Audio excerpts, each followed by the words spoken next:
Hi, everyone. I'm so happy to be back with my NYU alumni sharing real estate secrets in New York City. Can I have a drop in the chat? Because I want to know who I'm talking to. Please drop in the chat the year you graduated from your NYU class.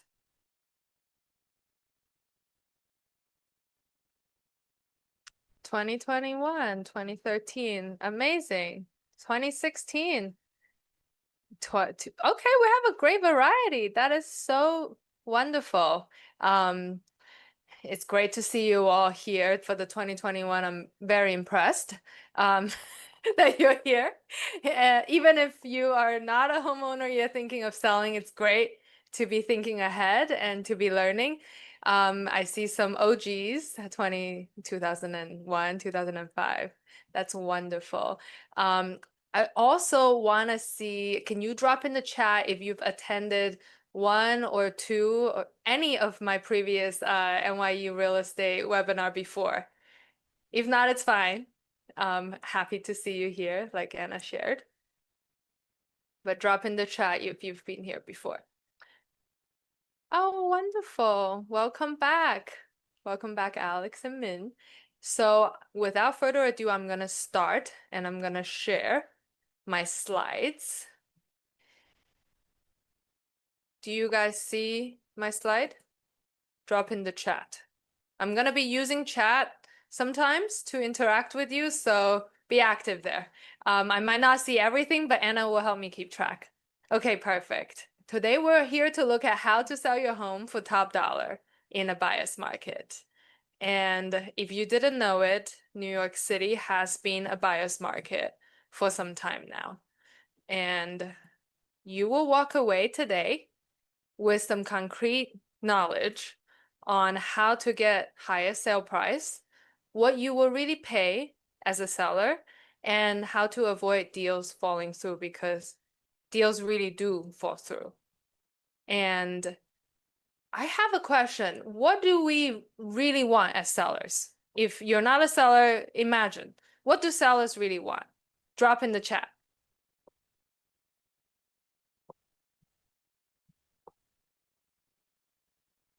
Yes, money. Anyone else? Certainty, exactly.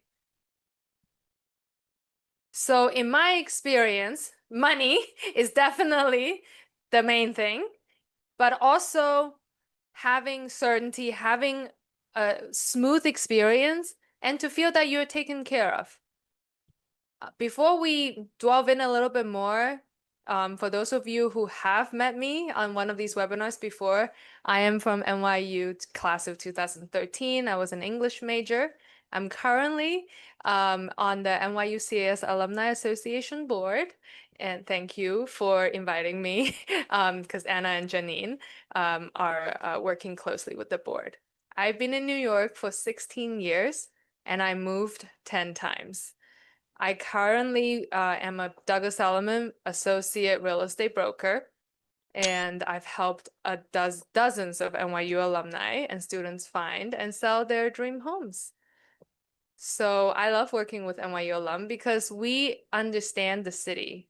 We know how insanely expensive things are, but also how kind New Yorkers can be as long as you do not bump into each other on the street or the subway platform. I want to delve right in, but before we talk about how sellers get top dollar in a buyer's market, I want to just quickly have a lay of the land, which is that sales volume has picked up to the highest level this year for the first 2 quarters of this year compared to the last 2 years. We've seen the highest sales volume in the last 6 months compared to the last 24 months. More buyers are coming back. They're making deals because probably people simply couldn't wait for interest rates to drop anymore. And interest rate did drop a tiny bit in the last month or so, if you're following. But we're still in a buyer's market, especially in Manhattan, where we're seeing the highest listing inventory, so the most amount of homes for sale in the last 5 years. So let's dig in so you can stand out. Everyone's just said money is the main thing that the seller's looking for. And there are different aspects to how the seller can get a highest price. The first is preparations. Maybe you have some renovations. The second is listing strategy. And the third is marketing. Drop in the chat. What do you think is the most best bang for your buck in terms of renovation investment for sellers? Anyone? Just take a guess. Kitchen, bathroom and kitchen. You are right on the money. Bathroom and kitchen and floors. I mean, we have very smart NYU alumni right here. This, can somebody drop in the chat if you know why a bathroom and kitchen give you the best bang of buck? It's kind of a trick question. No idea. Daily use, yes. It basically is what the buyer walk in and they have the first impression of. When you first walk into the home, you're in the living room, you see the floor. And then, you understand the layout, and then you're like, okay, how is the kitchen looking? And then you go to the bathroom. And if those three things look renovated or refreshed, even if everything else is really old, it will make people feel like this home doesn't need a gut renovation or a lot of renovation. At the same time, if you have an older kitchen, like a stove that's from 1950, it could look cool. But if you have Formica countertop, or if you have floors that are badly damaged, that are, not, I love herringbone, I love parquet floors if they're, maintained well, but if they're not, it could make the unit look a lot older. And even though renovation costs are not as high as during the pandemic when we had supply chain issues, buyers still think that doing renovations is too much to deal with, and renovated units have sold a lot quickly and for more money than an older unit. So if a seller is thinking of, if you're a homeowner, you're not selling yet, but you're thinking, is it worth it to renovate my kitchen? The answer is yes. Is it worth it to build out your bathroom or bedroom closet? If it's gonna cost you 30,000, I would spend that on new floors if it's about the investment instead of building out your bedroom closet. So what do you do if you don't want to renovate? You can paint, declutter, and you can do a little staging. You can DIY any of these things. You can paint by yourself. Maybe it's a family activity. You can declutter, organize your home yourself, donate things to, the different charities. And you can buy cute stuff to rearrange your own home. But if you don't have the time or you want expert help, you can hire painters, home organizers, and stagers.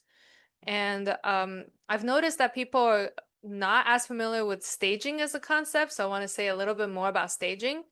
Stagers are professional companies that own their own furniture, and they will bring in their furniture and accessories like paintings and lamps, plants, really nice bathroom hand towels, and sometimes even shower curtains that feel luxurious, and hand soap to your home, and they will rearrange your space, they will reimagine your space, and they will make it look appealing. And sometimes I've had clients who didn't want to renovate, and we decided instead of replacing the whole floors, which was going to cost $20,000 or more, they spent $7,000 staging, and they put in big rugs that kind of covered the floor. And they distracted the people's eyes by looking at a cute lamp and a cute accessories. So there are different tricks, and sometimes it can be a good investment, even though it sounds like it's $7,000 is a lot to stage a 1.5 bedroom. Usually the stagers contracts are a minimum of 3 months with 1 month renewals.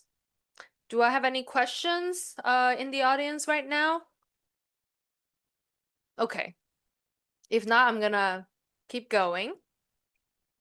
I want to share a little client win. I had a listing. It was actually NYU alum, class of 2013 that I met at NYU in a student performance. She had a Midtown South 5-star hotel condo that didn't sell with another agent for 2 years, despite 11 price drops. It's crazy. Finally, she called me and she asked me to step in and help.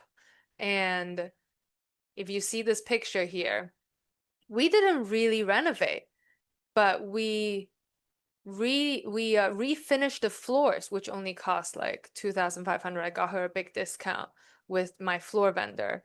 And we did some DIY staging together. We went to some furniture companies together, and we were on Wayfair sending stuff back and forth. And in total, she spent less than 5,000 or around $5,000.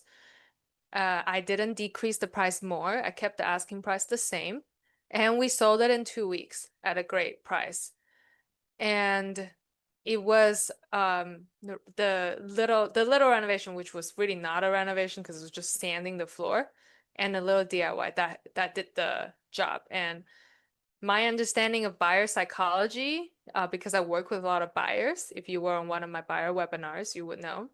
And I use my understanding of buyer psychology to get my sellers the best price. Talking about pricing strategy, that is a big component. And I'm not gonna lie, before I was a broker, I always thought, well, it's not hard to sell an apartment if you're just gonna make the price really low. Anybody can sell if the price is low. But there is an art and a science to pricing. Of course, we don't want to underprice it, but overpricing it also has a lot of pitfalls because you risk losing the serious buyers, which is the 3 waves of buyers. Oh, I say impress your friend here at happy hour because whenever I have a lesson, I feel like, oh, people might zone out. So I'm like, if you learn this, it's a fun nugget and that you can impress people with. But a lot of brokers don't even know this. But there are 3 waves of buyers when every listing comes to the market. The first wave you get in the first 30 to 45 days when you launch. And these buyers have seen the other listings before. They may have even lost out on an apartment or two, and they are very serious about moving. They're going to give you the highest offers. The second people are market watchers. If you've ever strolled into an open house after brunch just to see it, you may want to look, but you don't have to move for another year or two. You're looking. You are one of those market watchers. And if you see something great or if it dropped price a little bit, you might engage. But those offers come the second wave, usually after the 45-day mark, usually after the first price drop. So those are the second highest offers. And then you have your bottom feeders, which are always looking for a steal. The more money the seller loses, the happier it makes the bottom feeders. I'm sure you're familiar with those. So we do not want the bottom feeders, and we really want serious buyers. And what does it mean for pricing? It means that for a seller to sell for the highest money, which was our number one goal, right? We all agreed. You have to price in a compelling way to get the most people in the door, to create the biggest splash in your buyer pool. Because the more people, the more eyeballs, the more offers. And it doesn't mean you should be underpricing your listing. There's a strategy about pricing that is in combination with how much renovation you actually put in, how much decluttering did you bother to do, and how much marketing am I gonna do, or is your other listing agent or yourself gonna do So the three things, the three aspects work together, but pricing is a big part. And when I work with my sellers, I am always honest because my job is to be your partner and to tell you the truth. I will not tell you a higher price to get the listing and then beat down the price by telling you, oh, it's not selling.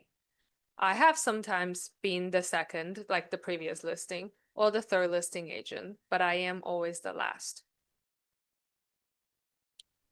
Marketing. This is the most fun part. I went to NYU as an English literature major. I was gonna be a journalist. I decided to not pursue journalism and open up my own translation company for 6 years and ran it. But I always love storytelling. And when I am listing my clients' homes, I do a lot. I don't just do the traditional, and this is for sellers if you are interviewing other agents or if you're thinking of doing this yourself. These are some of the creative ways today and for the next foreseeable future, I see successful agents doing this multi platform marketing, not just your little flyers and postcards and your brochures, not just your EQR codes and your custom website, StreetEasy, Zillow, not just on Facebook and TikTok, but maybe multilingual. I'm sure I'm missing some other languages, platforms that other cultures use, but for my clients, I use WeChat, Rednote, Douyin, in addition to the English social media platforms. And my signature marketing strategy is a multi-video listing strategy. So each listing, I will make at least 3 videos. And because there are 8 platforms, there are at least 24 pieces of published video across different platforms for each of my listings. And I tell stories as a aspiring journalist, former aspiring journalist. I tell stories of each unique homes. It's not just me strutting around, pointing at here's the cat, here's the kitchen, here's the bathroom. And I also tell stories about the neighborhood, because you're not selling, for the seller, you're not selling your apartment. You're selling somebody the life that they can have when they move into your apartment. The morning coffee, the walk they can take, and all the different memories that they can create. And I use memes and I use cute animals, which is kind of cheating in my videos. And heads up, the next slide could be a little loud. I have a little surprise for you. So we're gonna go into the next slide.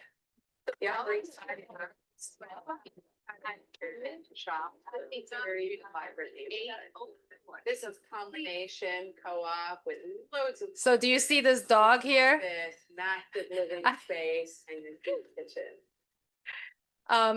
When I was rehearsing this, it was kind of crazy, this scene, and I hope that it showed you just kind of how crazy my marketing strategies can be, including having dogs and cats featuring in the videos. I don't borrow the cats or the dogs. If they're already in the apartment, I'll try to use them.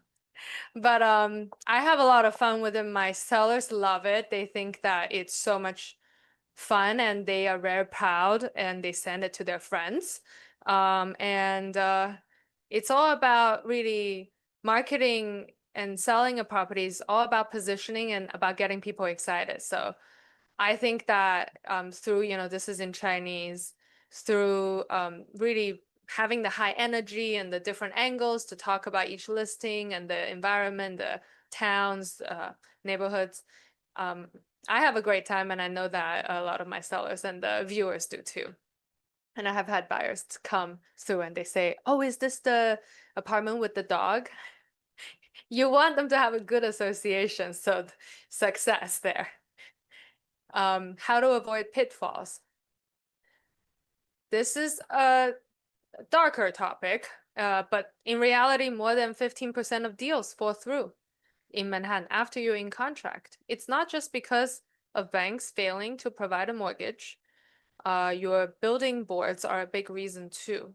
And what can you do to not become one of the numbers? There are many things that you or your listing agent can help you with to do so that your deal can go through and doesn't fall through. Well, there's not really a rhyme if it's the same word, so I kind of didn't succeed there. I didn't want to give a lot of horror stories, but just know that everything on this list is something that has gone wrong for a seller in New York City before. It takes a lot of proactiveness to shepherd a deal from preparing the listing to the closing table in New York City. And just a quick taste, if your buyers are going to do due diligence anyway, so you want to know what they may find before they find it, right? Is your building going to have any upcoming renovations, new elevators, new lobby? Because that might mean assessment, so you should find out. Is the facade of the building going to be under repair? Because since the fall of the collapse of the Miami condo, which was very tragic, banks have become very stringent, even in New York City in recent year or so. And they have stopped lending to buildings that have scaffolding up. Most banks have stopped lending to them, even though it's just so that the buildings don't have bricks that are loose. Even if it's not structurally like dangerous, banks are just becoming very sensitive. And if you have a building that has a lot of rental units, like 123 Washington Street down in Faidai, which was the W residences, I was told that it has 75% rental units instead of owner occupied.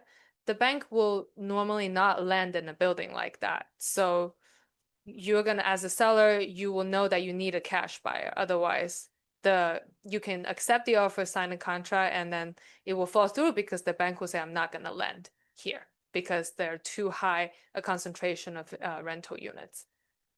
And if you have a co-op, make sure your buyer can get through the co-op board. I'm sure a co-op seller knows how tough it was for them to get in to the board, and requirements could change, so be very careful. I wanted to do another quick lesson. Don't fall asleep. But what do sellers really need to pay these days in New York City as closing costs? You have the normal the state and city transfer tax that hasn't changed. It's between 1.825 to 2.075%.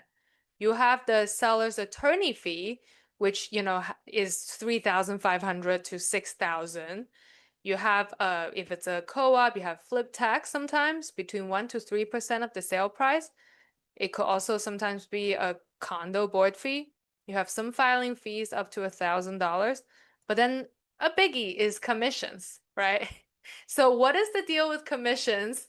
And you can show Uncle Joe you're savvy at Thanksgiving dinner coming soon.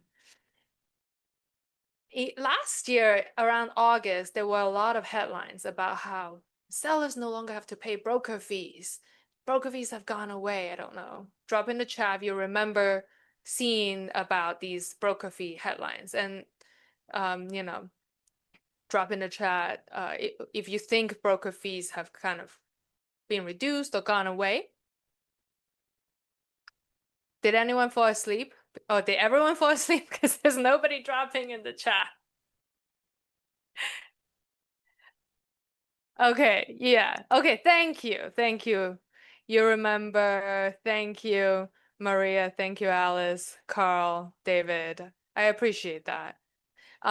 So we have a saying in Chinese, 羊毛出在羊身上, which means the wolf comes from the sheep. Does anyone take a guess? Drop in the chat if you can guess what it means. Sellers don't have to pay buyer's broker fee, it's true. But to be honest, supposedly they never had to, even though different brokers might have different practice back then, even when they are not supposed to do something. Commission was always supposed to be negotiable. Yes, David, there is only one way to get the deal done. In Manhattan, specifically, we are still seeing sellers paying 2.5 to 3% buyer broker commission. And the sellers are typically paying 2.5 to 3% seller's commission too. So it's what I'm seeing is still around 5 to 6%. But nobody is forcing anyone to do anything. It's the reality of market, I guess. And my smart sellers and all smart sellers know that it's really about how much you walk away with, the net proceeds. And what do we mean by the wool comes from the sheep? The wool is the money, the sales proceeds, and the sheep is the buyer. So a lot of sellers have realized after the headlines have subsided, they realized, oh, wait a second. If I don't compensate the buyer's broker, unless the buyer is direct, which occasionally happens, but less than 5 to 10% of the transactions are direct buyers. So usually if the seller is not paying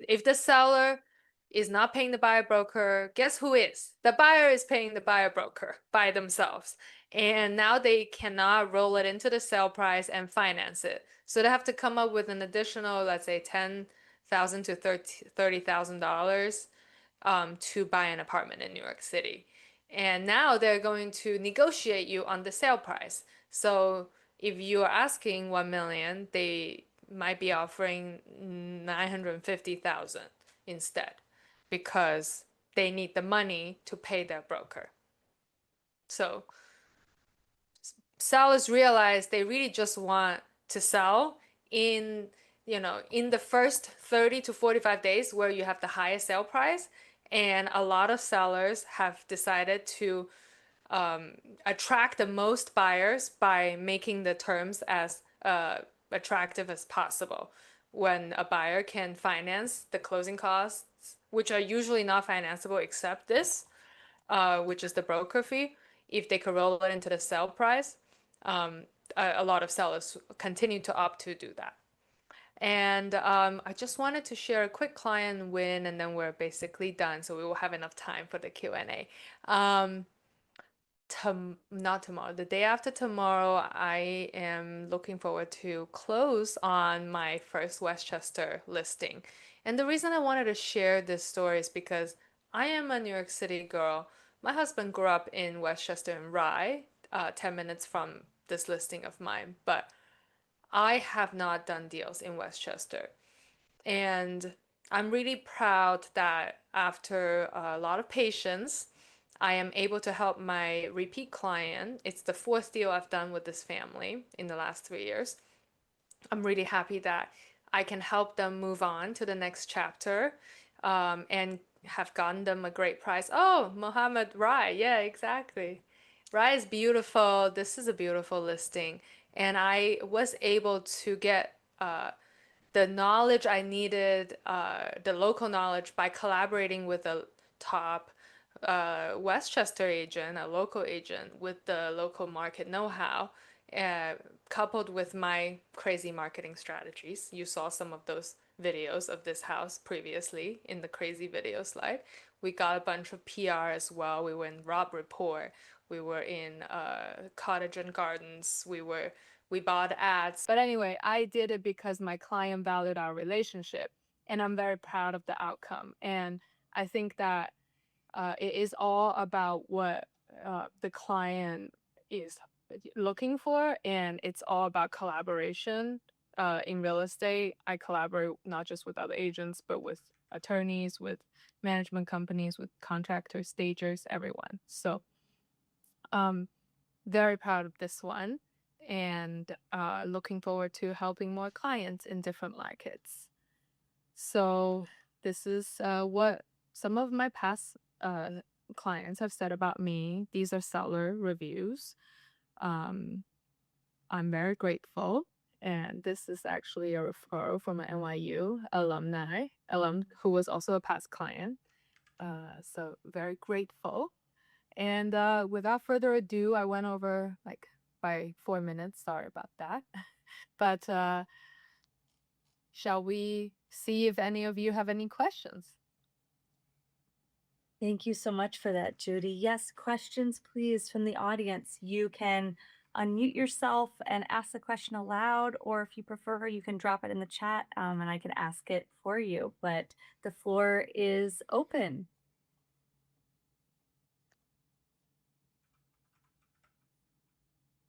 You could also just add me on Instagram and DM me, but hopefully something I said provoked some thought or question or comment. I wish I had questions to give her. Did I lose people again? Did everyone fall asleep? Judy, can I ask a question? Hi, yes, Juliet. I don't know if you can see me, but I can. Oh, thank you. I have a co-op in Park Slope in Brooklyn that I bought 20 years ago, actually with help from NYU, and I've never renovated it, and I'm definitely going to want to be selling it like within the next 6-7 years. And I've always thought I would just, not renovate it and then see if there was, sell it as a fixer-upper, basically. What do you feel about that as a strategy? It's definitely a strategy that I see a lot of sellers use. And I thank you for the jumping in first question. Now I see more questions coming in. So I appreciate your starting the trend. But it's definitely a strategy. And we see that a lot with sellers who have lived in it for many years. And I will answer in a general way and in your specific way. Generally, is especially in a buyer's market, the fixer upper apartments sell the slowest. It takes the longest time, and it would mean the most discounts for the buyers because they're just going to be using, even if it's not true, they're just going to be using it to try and drive down the price. And that's generally, and you see that a lot in Manhattan, on the Upper East, with a lot of gorgeous apartments that are sprawling, but they haven't been renovated in 50, 60 years. Those Classic 6, Classic 7, they're selling for 2.5 million unrenovated, and you can't even get a buyer to come and see it. But specifically in Park Slope, right, you mentioned, you might be able to get away with it because Park Slope is so desirable. Did you mention Park Slope, Julia? I'm right? I did, yes, I did. It's right on the park. So I think that you have a much better chance of success with this strategy of not renovating it because it's all about supply and demand. So many people want to live in Park Slope, more so than people who want to live on the Upper East even. And Park Slope is much smaller than the Upper East and some of the other Manhattan neighborhoods, and you just have almost no inventory. And we've seen a lot of successful sellers in Park Slope, and I think that it is a strategy that's definitely worth exploring. But you have to be strategic about the pricing to get the most attention, right? The biggest splash, so you can get the most offers and, create the highest bid.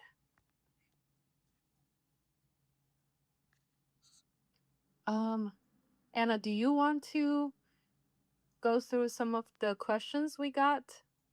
Or should I just go in order? Okay. We can just go in order, I think. So David asks, do you believe we're in a buyer's market now? If so, is that just in NYC or the tri-state area? We are in a buyer's market right now, in Manhattan for sure. In Brooklyn, it's more of a balanced market. And in the other boroughs, which I'm less of an expert, it really depends on where it is.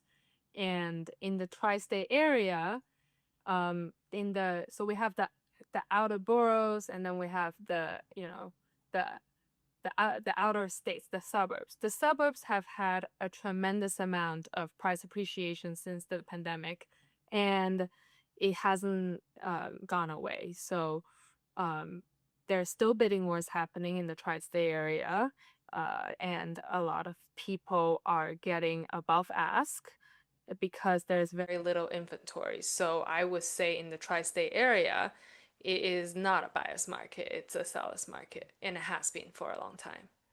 Basically since March 2020, since the lockdown. That's great. Thank you, Judy. And thank you, David, for that question. Thank you. We have a question from Min. How long does it take from start to finish to sell a co-op? That is such a great question. So if the co-op apartment is ready to go and you don't need to renovate anything, from the moment we have the conversation to the closing table, I would say 6 months would be quick. But if we're talking about the moment we list it on the market, right? Because there could, before we list it, we might have had a conversation or two. Then you may have painted some, the apartment, like reorganized the apartment. We did the photos, the videos, and we launched it. From the moment is on Streezy and Zillow to the closing table. If it goes very well, it will be 4 months or so. 4 months. Because let's say it's 30 days, which is very quick for us to get in contract. That includes getting the offer, negotiating the offer, and the buyers finishing their due diligence, right? They need to ask their bank also, or no, their lawyer is going to ask you a building a bunch of questions like the ones that I just listed before. And you receive their 10% contract deposit, they sign, you sign. That could be 30 days. That would be very quick. Then it's another 90 days to 120 days for everyone to get through the board, the financing, and everything. So the quickest I could see it is 4 months. But I would say 6 months. Is that what you expected, Min? Or is that kind of surprising?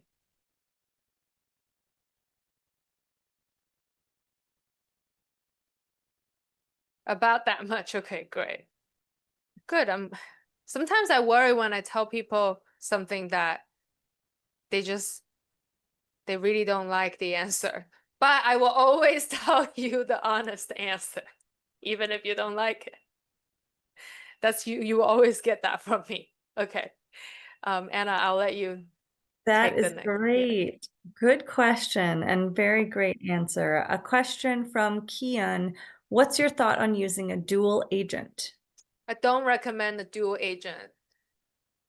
I don't see the benefit because just for people who don't know, dual agent is when if you're the seller, is when the seller's agent comes and says to you, I'm also going to represent the buyer's interest.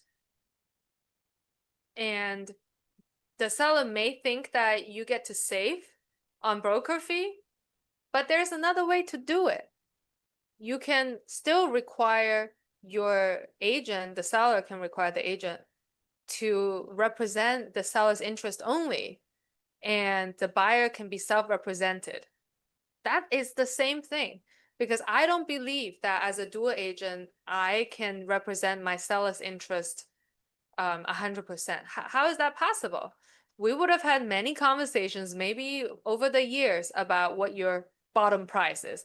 I may know that you have to sell because of a family's personal situation that's dire. And as a buyer's agent, if I'm a dual agent, I will have to represent the buyer's fiduciary duty as well. So I basically have to share that with the buyer. I would never do a dual agency agreement. I would just tell the seller, hey, it's a direct buyer, and the buyer's going to represent themselves. And I would just still represent you. I hope that answers the question. And for the seller, you're still paying the same commission as if it's a direct deal. I mean, actually, sometimes dual agents, they might want you to pay more, but if that's the case, if they're trying to pick both sides of the commission, then why is the seller going to agree to that at all? You're not benefiting from saving money, and you're not getting the advocacy of your agent.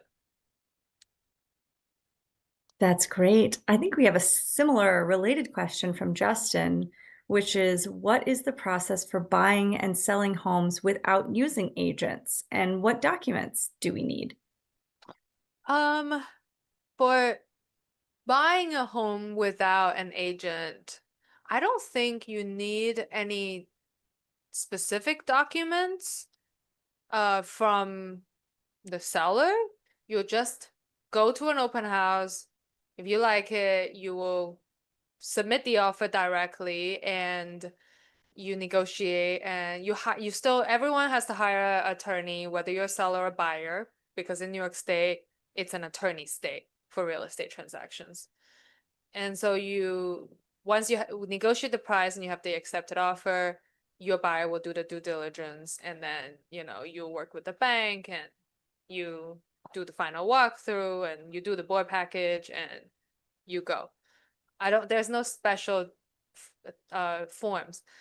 For a seller, I think you might have to sign something or affidavit or something for StreetEasy and Zillow to market your listing. I'm not sure what that looks like. I think StreetEasy also and Zillow will charge you to publicize your listing. So I'm sure there's some paperwork there, but I haven't seen it. I hope that helps. Thank you for that. We have a question from Carl. Any tips for unusual properties? Carl has a garden and a large unfinished basement. Would definitely highlight that garden. It's beautiful.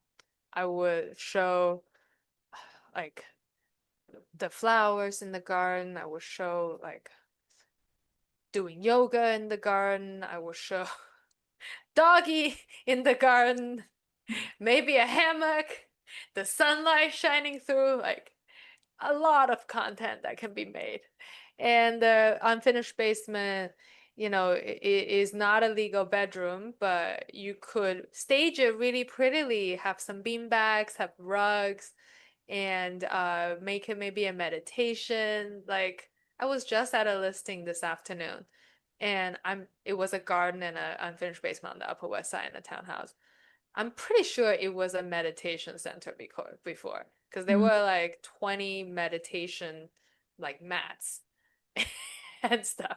So that would great be a idea. little difficult. It's Oh, really okay. unfinished, and it does flood once or twice a year with massive rains. Right now, it's my wood shop Oh, where are you, Carl? in the East Village. Oh, okay. If it's an unfinished basement that floods, that's very different. Do you have? Yeah. Well, Do you have? Yeah. it has flooded. I Uh-huh. wouldn't say that it's a regular thing, but it is Okay. Yeah. it's not a place that would be at all conducive to I beanbag see. chairs. It depends on if it's if it's marketable. If it doesn't look good, then maybe it's not mentioned in the listing description and the video and the photos. But it's like once people come through, you just tell them, oh, by the way, there's this bonus area, Yeah, I mean, it's 1,700 square feet, so Yeah. it's Yeah. it's quite the bonus area. Yeah. But if it doesn't look good, I wouldn't show it, like visually. Hmm. Interesting. You Okay. want as many people to come through the door as possible. Sure. Mhm. Okay. It's always better to Thank you. pleasantly surprise someone than to like negatively surprise someone. Yeah. Very interesting. Thank yeah. you for that. We have a question from Michelle about staging and how effective is it? Don't buyers want to renegotiate the price when they find out flaws on the property that might have been hidden behind staging? So any risks to try to avoid there? So definitely the point of staging should not be to hide like mold or something jarring, if it's some like scratches and stains, it's totally doable, right? It's reasonable. And when a buyer comes to see the unit, if they see, a very nice space, but they see parquet floors, they're gonna expect some scratches and stains. But if you have like bubbling, like peeling wall paint from a leak that you haven't addressed, or that the leak stopped but you didn't touch it up, and you just put a lamp or a painting in front of it, when they find out, and they most likely will, they will try to negotiate. So the point of staging is not to hide defects. We will want to address like serious defects like leaks and mold first. But if it's just regular normal wear and tear and stuff, buyers understand. Unless we're talking about resales here, because this is not a presentation to new development developers. So in a resale in New York, it's as is. And usually you have an accepted offer, and then sometimes the buyer will want to do a inspection. It will have to always happen before the contract is signed. Once the contract is signed, you can't negotiate on the price, unless it's like an appliance or electric or plumbing issue, that it would be like the standard contract. But once the contract is signed, they've had their chance. It's buyer beware. So they can't be like, oh, there's a scratch under this rug that I didn't see, because they should have seen it. That's great. Thank you. We have a question from Vera. What are some tips for interacting with a challenging buyer in a for sale by owner deal? How challenging? Can I get a little bit more context? In what way? If you want to chime in a bit more or jump on the audio. Buyers can be very difficult, and my main word of advice is to understand what is compelling this buyer to buy. Because if there is no serious compelling reason, then it's really hard to get them to be paying top dollar for your property. And if they're just like, it's a nice to have, whatever it is, then they could just walk away because they don't need it. But if they do need it, and they're challenging because there's a family dynamic, there's a helicopter parent that's like paying the down payment or something, and you have to like talk to the parent and also get the aunties like, oh, okay, so V, I see. He won't communicate at all at times with us and with his lenders. It sounds like you're already in contract. I recommend trying to communicate over the phone. It's better than email. I have always, as a millennial, I didn't do phone calls before I was a real estate agent. I was like, what do you mean phone call? But phone calls are so helpful, because it's so easy to ignore an email and a text. But if you call somebody and you leave them a voicemail, these days I leave voicemails. I don't really listen to them, but I read the transcript, and that's what other people do. And if they want to listen, they can hear your tone, and it really, really helps. If you haven't gotten in contract at all, it is a red flag if they are not communicating at all. If you're in contract, then I would say try to call them and try to find out, ask them a little bit of emotional investment, emotional payment. See if there's something going on. Is everything all right? Why, I'm wondering if something's going on, that's why you're not responsive. Oh, you're under contract. Yeah, so it's important to keep trying. And if you have a lawyer, your lawyer can contact their lawyer too. So you sort of get from different directions. That's great, Vera. We'll send you lots of luck with this situation. Yes. We have a question from Alice, if now is a good time to sell an apartment in Flushing, Queens. Flushing is great. I love Flushing. I think so. I mean, without knowing exactly where your unit is and everything, in general, Flushing is very popular with a lot of buyers, and the infrastructure around there is getting more and more developed. There are delicious restaurants. If you all haven't been to Flushing, go. And I think that there are a lot of buyers out there looking for Flushing. That's great. Maybe a good field trip destination for someone who hasn't been to the neighborhood. Yes. We have a question from Kathy. As a buyer, should we contract our own buyer agent or represent ourselves? It is really up to you, and a lot of buyers may try to self-represent at first. I did. Before I was an agent, I thought, oh, it's so easy. I'm just gonna buy an apartment by myself. My husband is a lawyer.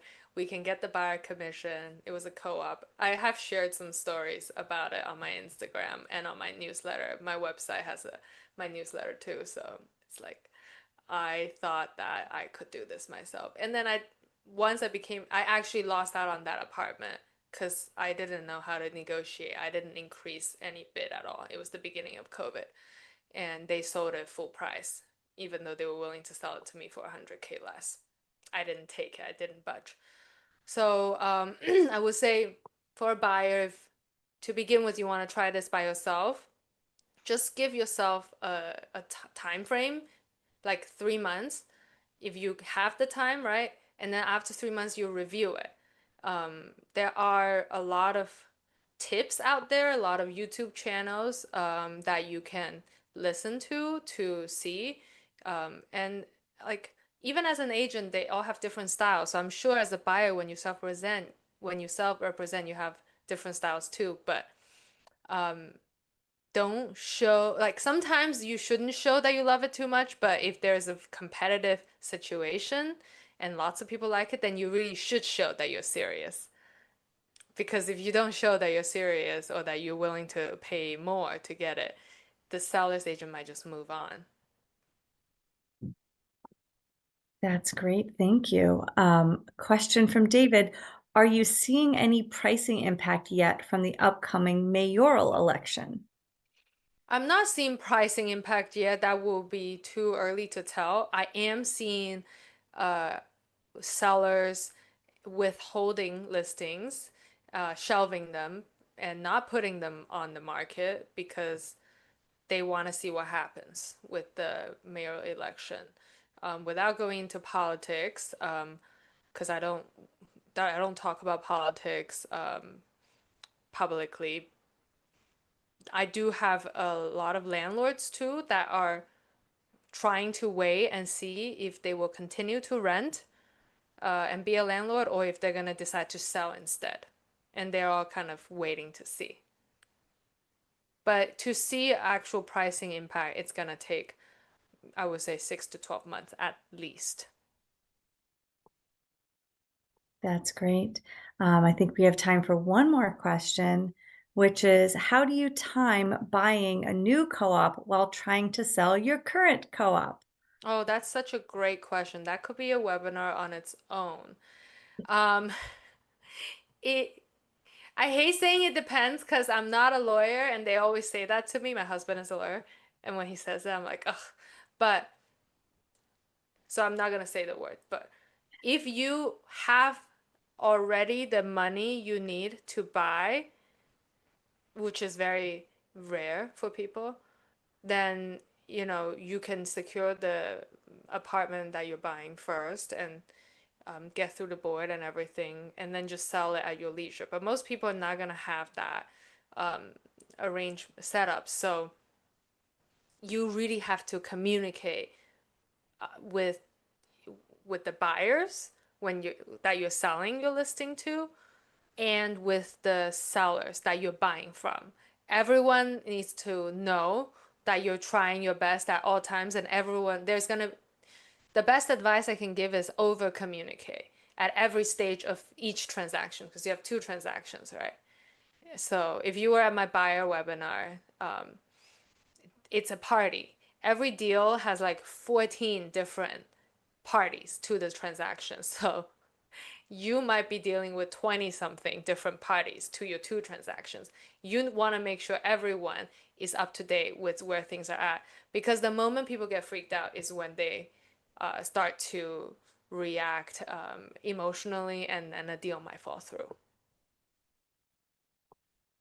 That is great and a great note to end on. Thank you so much, Judy, for your time tonight. I know some of you had a couple questions that we didn't get to and a couple questions about renting too.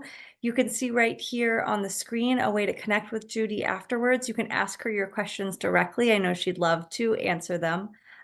Thank you all so much for taking the time to be here with us today. We hope you found this useful and informative. If you liked this webinar, please let us know. We'll be sending you out a survey, and we use the information you share to help us guide the type of future topics for programming that we offer. As well, keep an eye out for more emails from us. Next month, October, is NYU Alumni and Families Weekend, a great opportunity to connect with other alumni just like Judy and the other folks that were here on the webinar tonight. So please keep an eye on your emails, follow us on social media, and we'll hope to get to see some of you in person next month back on NYU's campus. Thank you again, Judy. Thank you so much. I know this tiny URL thing looks weird, but it's actually just the booking page for Microsoft booking.